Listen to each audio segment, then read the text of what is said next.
Esse é um vídeo da Brasil Paralelo, uma iniciativa apartidária que não aceita um centavo do dinheiro público.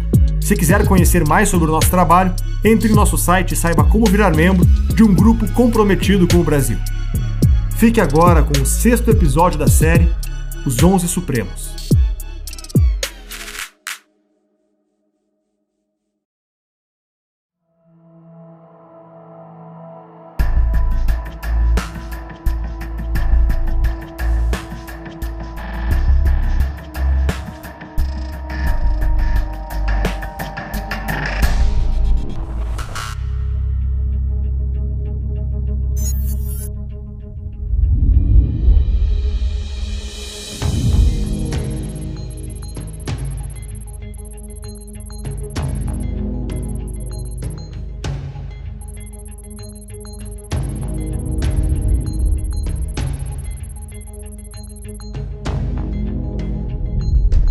Em um depoimento dado em 2005, Barroso relata sua trajetória pessoal, profissional e política.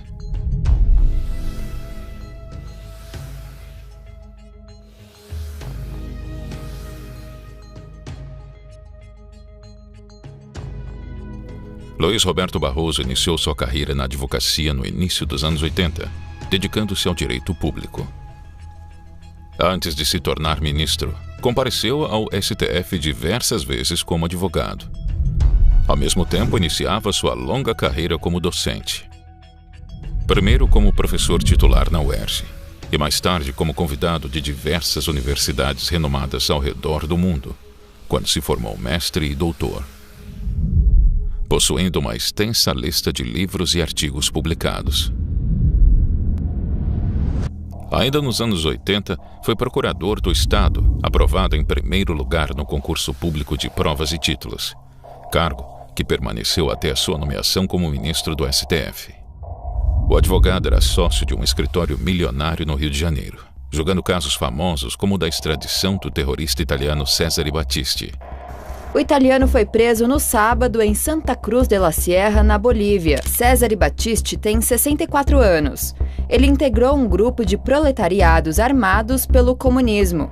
Na Itália, foi condenado à prisão perpétua em 1993 por 4 assassinatos cometidos nos anos 70 contra um guarda carcerário, um agente de polícia, um militante neofascista e um joalheiro de Milão.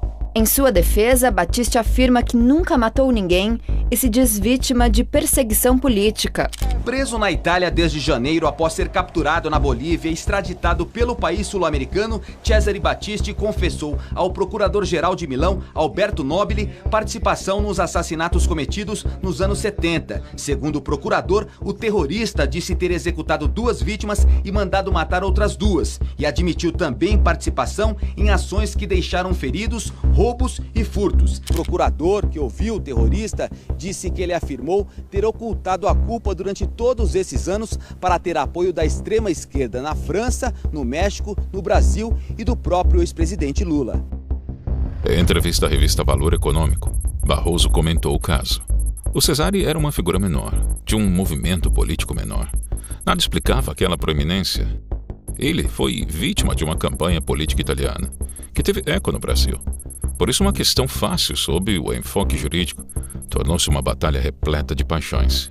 Antes de aceitar a causa, eu estudei o processo, li os 18 volumes da causa italiana e me convenci de que não tinha sido ele que foi o bode expiatório, porque tinha fugido.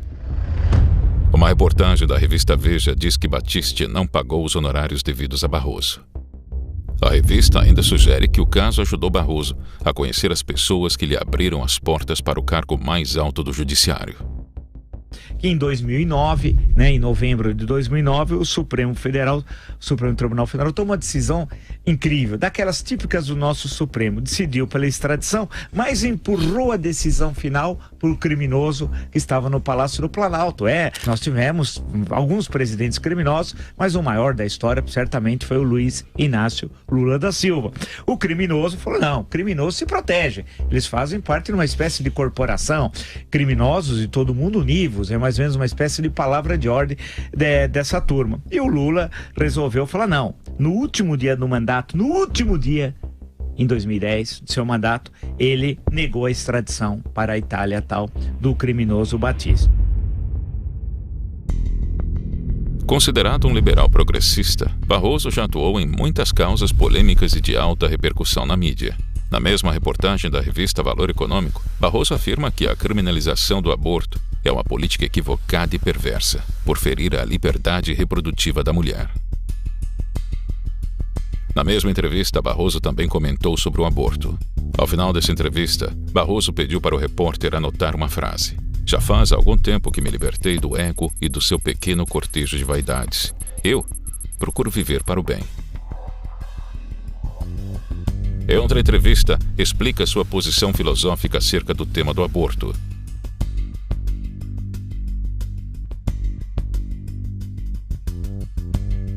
Em 2016, Barroso concedeu habeas corpus para revogar a prisão preventiva de funcionários de uma clínica de abortos ilegal. O juiz relatou que não é crime a interrupção voluntária da gestação no primeiro trimestre da gravidez, com base na legislação de outros países e no direito da escolha da mulher. Seu voto foi acompanhado pelos ministros Edson Fachin e Rosa Weber. Nenhum país desenvolvido do mundo, nenhum, criminaliza o aborto. O aborto é uma coisa indesejável. O Estado deve se empenhar para evitar que ele aconteça. O Estado deve se empenhar para dar contraceptivos para as mulheres, dar educação sexual e amparar a mulher que deseja ter filho. Nenhum país, nem Estados Unidos, nem França, nem Alemanha, nem os mais católicos, nem a Itália, nem a Espanha, nem Portugal.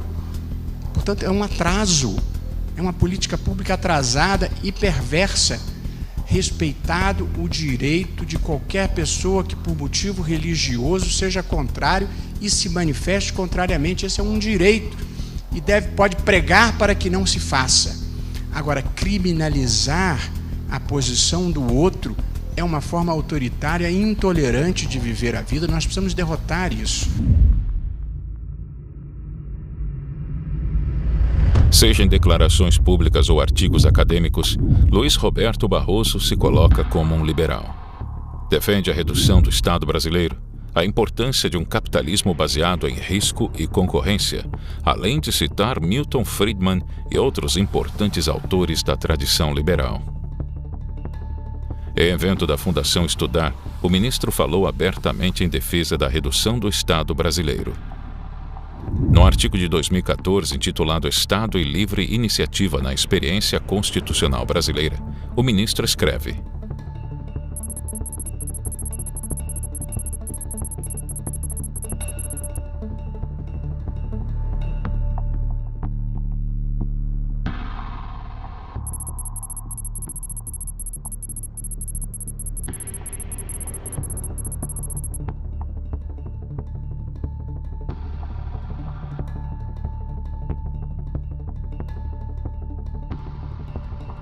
Indicado pela presidente Dilma Rousseff em 2013, sua posse ocorreu na reta final dos julgamentos do Mensalão. Barroso entrava no tribunal em um momento único na história do país. Com o nome dos ministros na ponta da língua, a população acompanhava ao vivo as sessões do julgamento do Mensalão. Antes de virar ministro, Barroso já tinha dado declarações públicas como advogado contra o julgamento do Mensalão. Isso foi motivo para que a oposição protestasse, pedindo que o ministro se declarasse impedido de julgar o caso. Apesar das críticas, o ministro assumiu a relatoria do processo. Quais foram as manifestações que Luiz Roberto Barroso fez a respeito do julgamento do Mensalão antecipadamente? Se estas manifestações que ele fez o impedem, como uma apreciação prévia, de assumir o papel de juiz deste caso sobre o qual ele já se manifestou, o caso do Mensalão, saber se ele se sente à vontade ou não para ser julgador do Mensalão, tendo emitido opiniões acerca do caso. Sobre o julgamento do Mensalão, declarou que o posicionamento do STF foi mais duro do que costumava ser em decisões penais, sendo um ponto fora da curva. No julgamento de José Genuíno, o ministro mostrou afeição ao deputado federal, independentemente das acusações feitas. Ele disse lamentar condenar um homem que participou da resistência à ditadura no Brasil, afirmando também que Genuíno participou da reconstrução democrática do Brasil. Em resposta, a ministra Carmen Lúcia rebateu: não estamos aqui para julgar a história de vida do deputado, mas sim o envolvimento dele no caso. Barroso já revelou em algumas oportunidades a sua descrença no escândalo do Mensalão. Ele questiona que o esquema não deveria ser tratado como o maior escândalo de corrupção da história do país, e sim, apenas, o mais investigado. Em 2016, Barroso concedeu perdão a José Dirceu na pena imposta pelo Mensalão.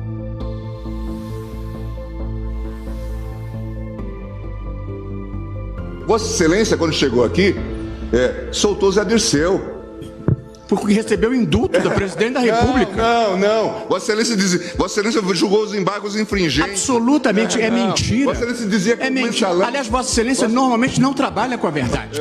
E se dizia que o mensalão era um caso fora da curva. Zé Dirceu permaneceu preso sob minha jurisdição e concedi a ele indulto com base no decreto aprovado pela presidente da República, porque ninguém é melhor nem pior do que ninguém. E, portanto, apliquei a ele a lei que vale para todo mundo.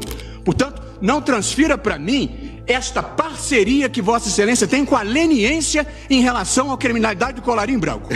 Imagina. Em relação ao inquérito das fake news, Barroso defendeu as ações do STF e repudiou os supostos ataques à Suprema Corte. Em voto favorável para o prosseguimento do inquérito das fake news, Barroso declarou que não tem espaço para as violências, para as ameaças e para os discursos de ódio. Isso não é liberdade de expressão. Isso tem outro nome e se insere na rubrica da criminalidade.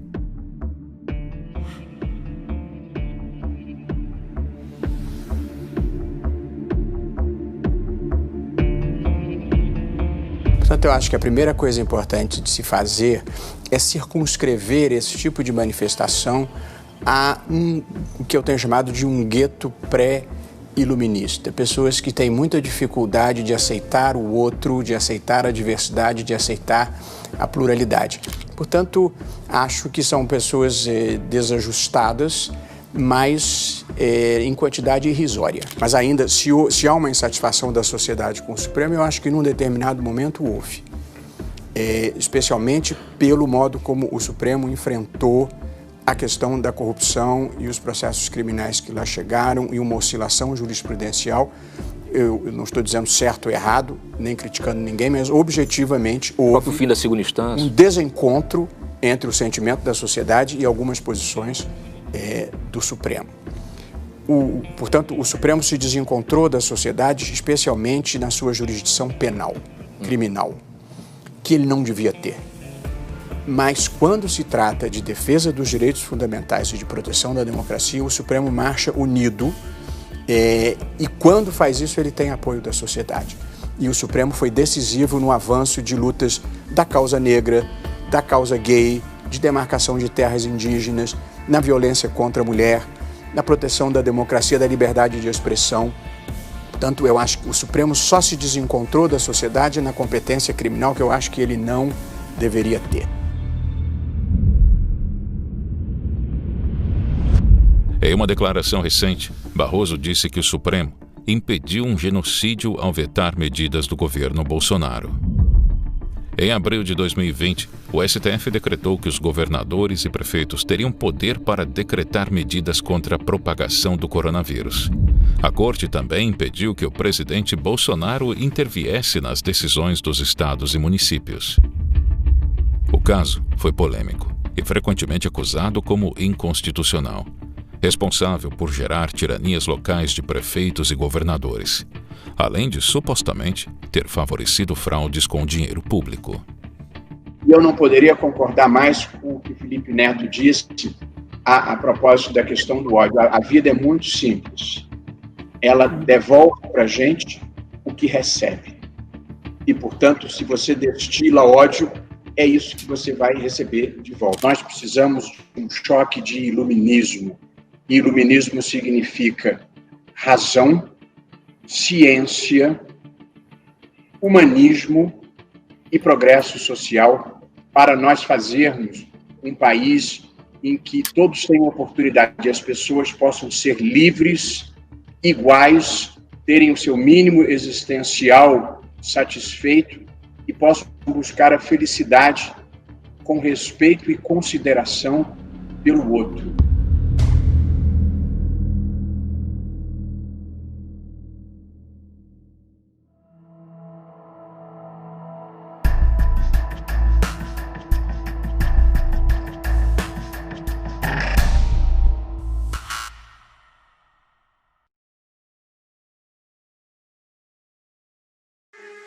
Esse é um vídeo da Brasil Paralelo, uma iniciativa apartidária que não aceita um centavo do dinheiro público. Se quiser conhecer mais sobre o nosso trabalho, entre no nosso site e saiba como virar membro de um grupo comprometido com o Brasil.